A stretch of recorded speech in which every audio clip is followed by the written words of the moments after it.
Hello. Tonight I bring to you a special piece by Veryl Goodnight. Veryl Goodnight is an artist out of Colorado. She's been creating artwork for the past over 50 years.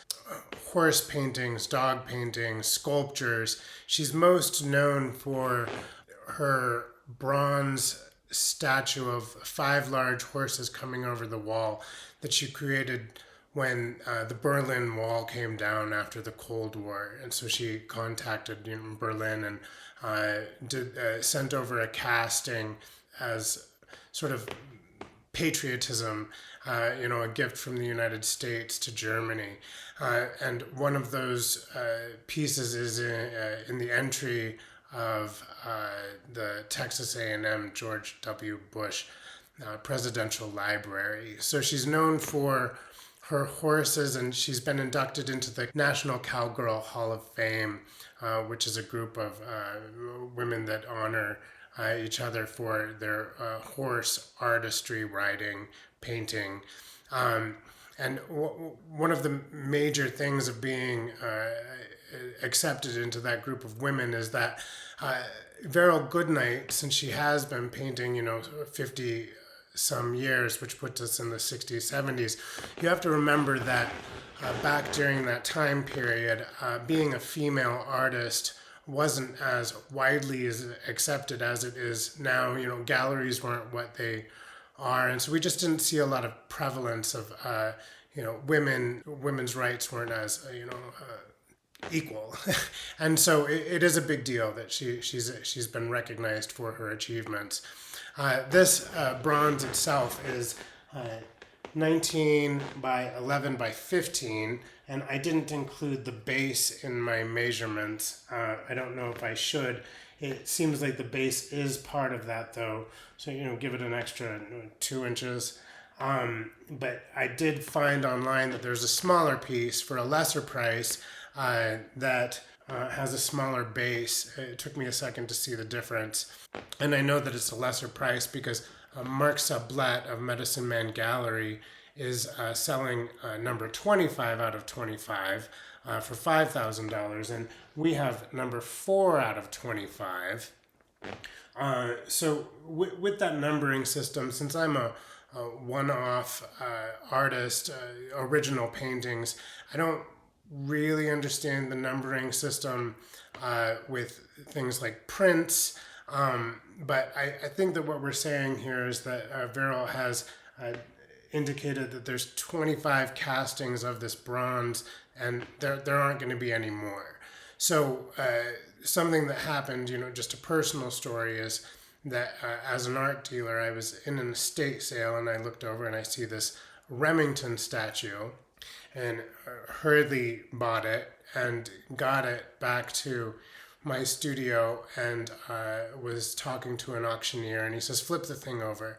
And what we were looking for was a foundry marking, which didn't exist. And so the reason why I bring that up is because after number 25, here in the United States, when an artist dies, I think it's like 50 years or 70 years after their death, their copyright ends.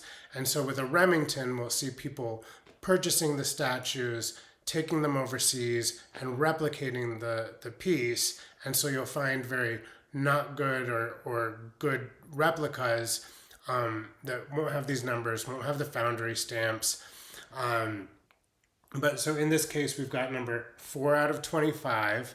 And it's been indicated to me that unlike a print of a wall hanging, with a lithograph where number 1 is the most valuable and number 25 is the least valuable, because over time, when you're stamping the metal onto the paper, it starts fading, and the print itself will start to corrode.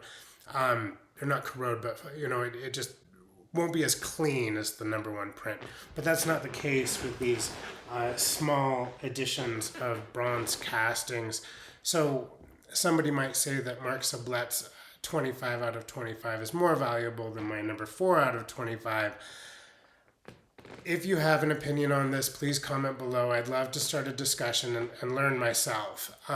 So I think the main thing is that this is a Veryl Goodnight statue of nice subject matter, horses being her main subject matter. She focuses on anatomy and the anatomy of the person. She knows this very well.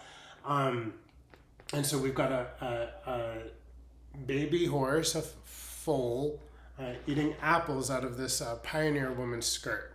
And the pioneer woman is also significant in the body of work of Veryl Goodnight because I can't remember if I said this in the beginning of the video, but she does clumps of subjects. So you'll see a series of sled dogs up in Alaska, or she did a statue of a woman feeding a baby bison out of a bottle of milk, that she'd saved, the bison that she'd saved, and so you'll see all of these sort of bison statues, horses being her number one.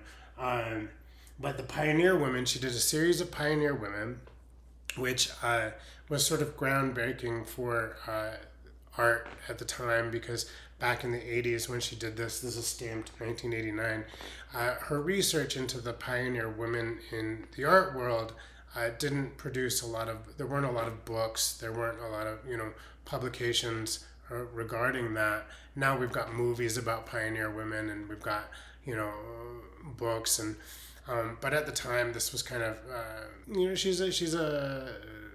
she's carving a path for female artists and the genre of, animals and people. Her passion for animals really is shown well in sort of the way that this lady is looking at the horse. There's this interview on Mark Sublet's YouTube, Medicine Man Gallery, with Veryl Goodnight, and I really suggest listening to it if you're interested in Veryl Goodnight as an artist. Number one, she tells this amazing story about how the over-the-wall statue made it to Berlin.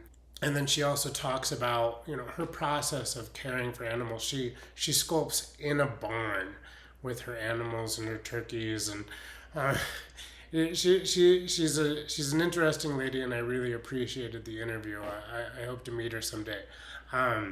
Maybe she'll watch this and reach out, and I'll get to meet her, probably via Zoom. But I am close to Colorado. I would drive down there for you, Veryl. Oh, one thing about this is that because of the base, I'm not able to flip this over and look to see if there is a foundry stamp. So I would like to do, at some point, a foundry tour, find out more about the process, because the founding, I think that's what it's called, is a collaboration in between the artist and the metal founder. Because once the artist makes the sculpture, they take it to the foundry where they make a cast, and then the cast comes off with the bronze, and then the founder has to remove seams and sort of fix any imperfections in the sculpture itself to make it look like the rendition that the artist had done. I wanted to say about bronzes. I've looked into this, and they say that when you tap on a bronze, it's supposed to have a ringing sound. And that's because it's metal, and if it's not metal, then it's something else, and it should have like a thud. Bronze is, I think the word is alloy, and it's a mixture of copper. There has to be like more than 50% copper in the mix. If it's not, then they start using cheaper metals. And what you'll find with a cheaper metal is that over time it will corrode.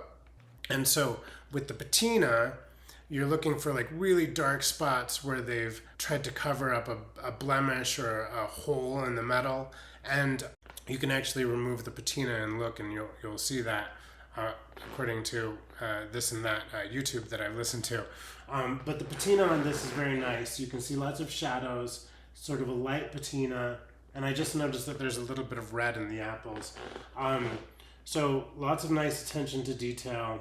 This is a good piece. Her Pioneer Women series is all sold out, so I'm only finding 2 of these pieces on the market. I've got number 4 out of 25, 25 out of 25 is in New Mexico, and then the other ones are in private collections or museums and not on the market at this time. So if you want a Veryl Goodnight statue, now is your time. Go to eBay and get yourself a Veryl Goodnight statue. Have a good night. Bye. My eBay can be found at Melchor More, and it looks like I have that Veryl Goodnight statue listed for $6,000. But go ahead and head over to eBay and make an offer, and I will honor that $5,000 that I mentioned in the video. Talk to you soon.